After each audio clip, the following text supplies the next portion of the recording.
Thanks. All right, let's move on now to our next corporate conversation. And the company and the stock on the radar now is Tata Power. The stock's actually a little flat, reacting to, well, a mixed set of numbers for the second quarter, you can say. Now, the company's revenue was marginally lower.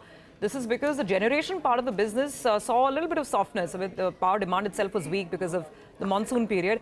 However, Tata Power's solar business has done really well. And there were a couple of one-offs on the distribution side as well with the Delhi Discom business, which helped, accelerate the profit level growth. And on the solar side, one of their key facilities, the solar, cell and module manufacturing facility, that's also coming on stream. So we have with us Mr. Praveer Sinha, MD and CEO of Tata Power, to give us some more color on how the next half of the year is looking. Mr. Sinha, thank you for joining in, sir. Happy Diwali, season's greetings to you and your teams back at the company and all at home. So let's start by understanding, power demand itself, and then talk about generation, what's happened there. Now, is there a sense that power demand is kicking back in? I think anyway at Mundra, you had a shutdown from August. That was a planned maintenance shutdown. The Section 11 has been extended now till, I think, December. So let's talk generation first and what you're expecting from that part of the business in the second half of the year. Good morning, and thank you for having me on the show. Happy Diwali to you and to all your viewers. I think for Tata Power, we have been consistently doing quite good. This is, in fact, the 20th consecutive quarter in which we have shown a growth in profit.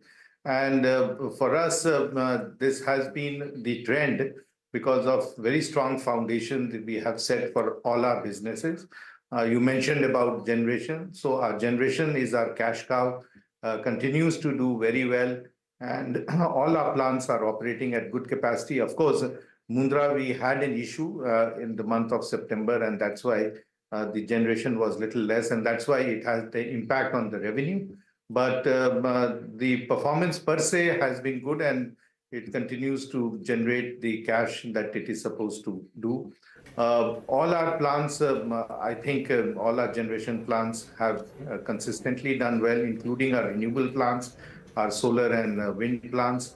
Of course, the solar was little less compared to the plan that we had, but we definitely have seen very good wind speeds, and that's why our wind generation has gone up. I think what is important is that some of the things that we had said we have implemented, and the results will start coming in. Our 4 gigawatt, 4.3 gigawatt of solar cell and module manufacturing is now operational. The 4.3 gigawatt module is fully operational and has stabilized production. In fact, in the last quarter, we had record production, and that will be the way going forward. The cell plant also got commissioned during the last quarter, end of the last quarter, and it is at present getting stabilized, the first 2 gigawatt. Right. The next 2 gigawatt will get commissioned in November. So I think by the end of this third quarter, you will find both the cell and module plant operating at full capacity. And the results, of course, will start coming from the fourth quarter onwards. So we are in good shape in all our areas.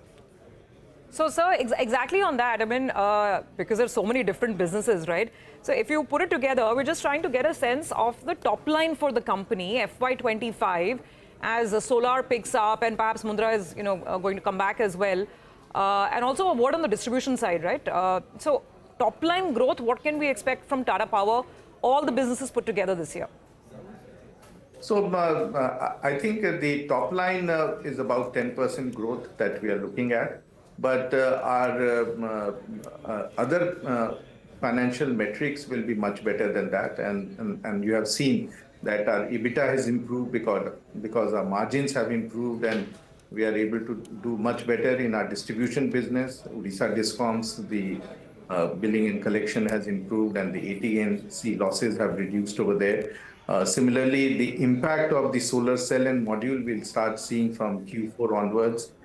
So that will help us in our both top line as well as in our financial metrics of EBITDA and PAT. We will also see some of the projects that we are implementing, the renewable projects, they will get commissioned within this financial year. So the impact, of course, of that will start coming from the next year. So I think generally we are on track, and whatever we have planned, we will be implementing. And we yesterday also approved the pumped hydro, the 1,000 megawatt at Bhivpuri. So there the work will start in January. So I think what is important is that the fundamentals of the company are very good, very strong foundation, and many of them will start coming, the results will start coming in the subsequent quarters.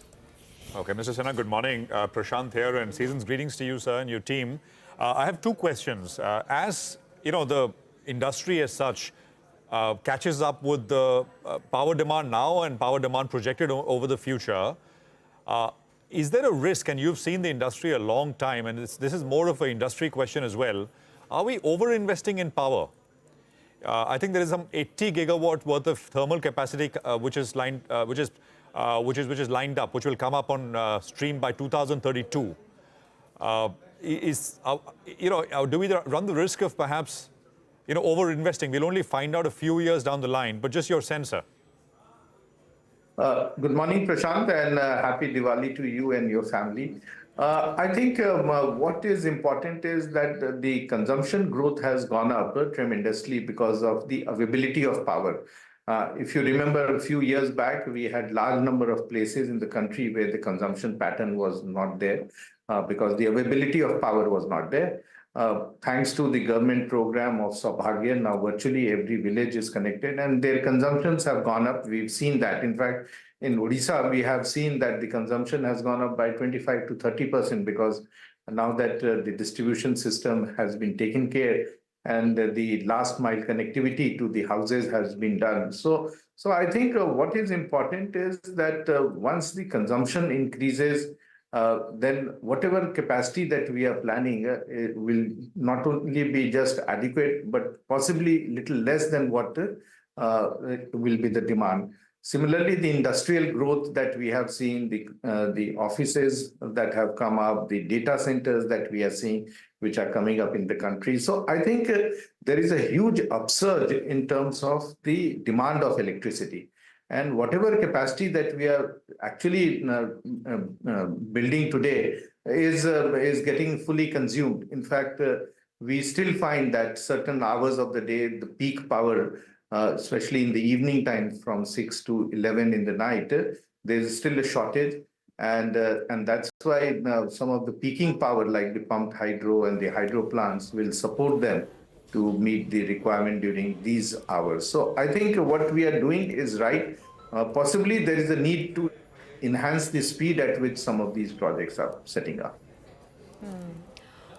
So finally, I was also going through some of the analyst reports. One of them pointed out that while, of course, the prospects are looking very, very good, the only risk is any potential delay. So let's address that in terms of your targets, 15 gigawatts on renewables, and also the Capex trajectory. I think you're supposed to put 20,000 crores to work this year. Is that still the plan? Are the timelines intact? Because you're doing a lot more. I mean, you're buying, I think, a hydropower project in Bhutan. Then there is this 5,600 crores going towards pumped storage hydro. So outlook on Capex and whether you can meet these timelines, 15 gigawatts renewables by when? So in the first 6 months, in the first half itself, we've invested 9,900 crores and against the 20,000. In fact, now we have enhanced the budget for investment in this year to 22,000 by another 2,000 we have, because many of the projects which we were planning to do in the next financial year, we are trying to complete it before March. And I think the impact of it in terms of higher EBITDA and PAT will be seen from next year. So we are very much on track. We monitor all these projects. And what is important is for our renewable project, we now have a control on supply chain. We were earlier dependent on importing these cells and modules. Of course, plan got delayed, so some of the projects of the first half will come up in the second half. But now we have full control of 4 gigawatt of cell and module, which typically will be used for our own projects as well as for projects third-party projects and the rooftop that we are doing in a very large way. So I think we are very much on track, and whatever we have promised, we will possibly end up doing much better than that. All right, Mr. Sinha, we'll leave it there, sir. Thank you very much, and look forward to speaking to you again soon. And enjoy the holidays, the Diwali break. Thank you very much for joining us here on CNBC TV 18.